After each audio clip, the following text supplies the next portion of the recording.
Pessoal, nós estamos começando aqui mais um Imaging Research Pills, de uma dúvida que surgiu essa semana e que eu acho que vale a pena a gente discutir, que é gravidez versus Covid versus tomografia computadorizada. Posso fazer, não posso? Como que eu posso? O que eu tenho que falar para o paciente? Qual é o verdadeiro risco de fazer uma tomografia computadorizada numa paciente grávida? O que a gente precisa saber? Nesse contexto, pessoal, a Radiographics, que é a principal revista de revisão do mundo hoje em dia, publicou essa grande revisão sobre dosimetria fetal, já com esse intuito, que é uma discussão que não está acontecendo só no Brasil, mas está acontecendo no mundo inteiro. Como é que eu posso fazer para fazer tomo nessas pacientes com Covid? Uma revisão feita por um grupo da Mayo Clinic, Scottsdale, muito interessante, em que eles revisaram todos os períodos de maior risco e a dose fetal estimada que a gente tem que ter para ter um threshold de ter retardo mental, malformação, diminuição da circunferência encefálica, perda de QI, e essa é o threshold estimado para isso.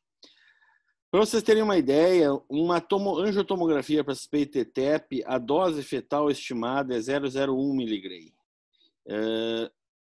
A dose fetal estimada para morte pré-natal, se for muito nas primeiras semanas, 50 mg. Dá para fazer 500 tomografias. 200 mg nos primeiros trimestres, que são os piores aqui, a gente vai poder fazer entre 1.000 e 2.500 tomografias. Então, a dose, de fato, é muito, muito, muito pequena, né, pessoal, na exposição da tomografia de tórax.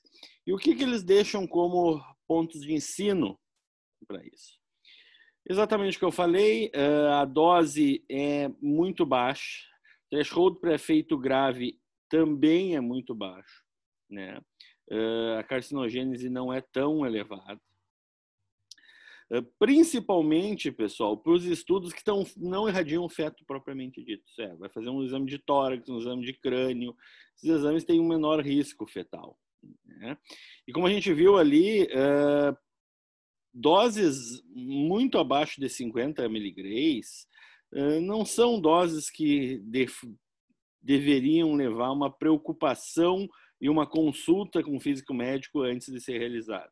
É óbvio, pessoal, que a gente tem que ter aí uma prudência muito grande, porque no primeiro trimestre o ideal é não expor esses pacientes a uma radiação significativa. Isso tem que estar bem em mente, né?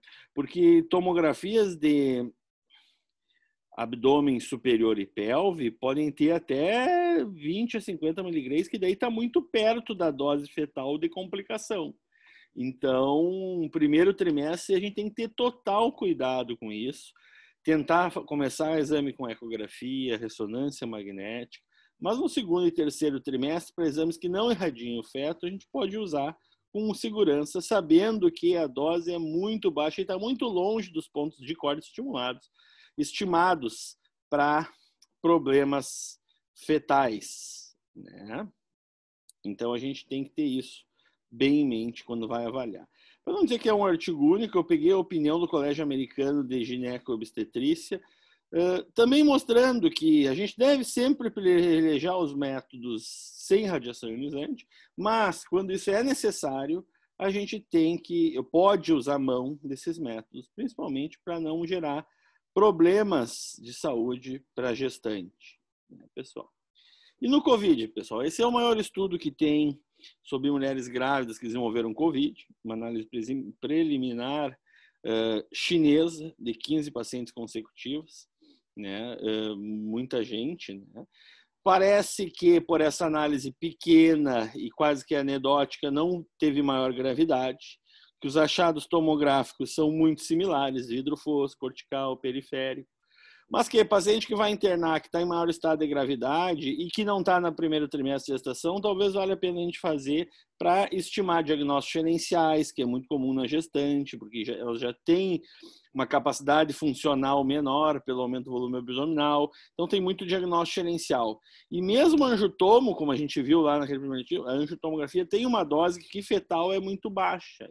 Então, a gente poderia ainda usar no segundo e terceiro trimestre, sempre privilegiando métodos sem exposição a radiação ionizante, se a gente tiver isso à mão. A gente pode usar ressonância, mas, por outro lado, não pode usar gadolínio, que dificulta o estudo angiográfico para ressonância. A gente pode usar cintilografia perfusional, tem uma dose um pouco menor ainda do que angiotomografia, mas isso é muito do juízo da disponibilidade de cada local, mas o que é importante a gente saber que é os pontos de corte entre dano fetal significativo e tomografia ainda são longínquos. É óbvio que se for irradiar o feto no primeiro trimestre na pelve, isso não é tão longínquo não, está relativamente perto. Então, primeiro trimestre a gente tem que ter total cuidado. Meu muito obrigado e nos vemos a semana que vem.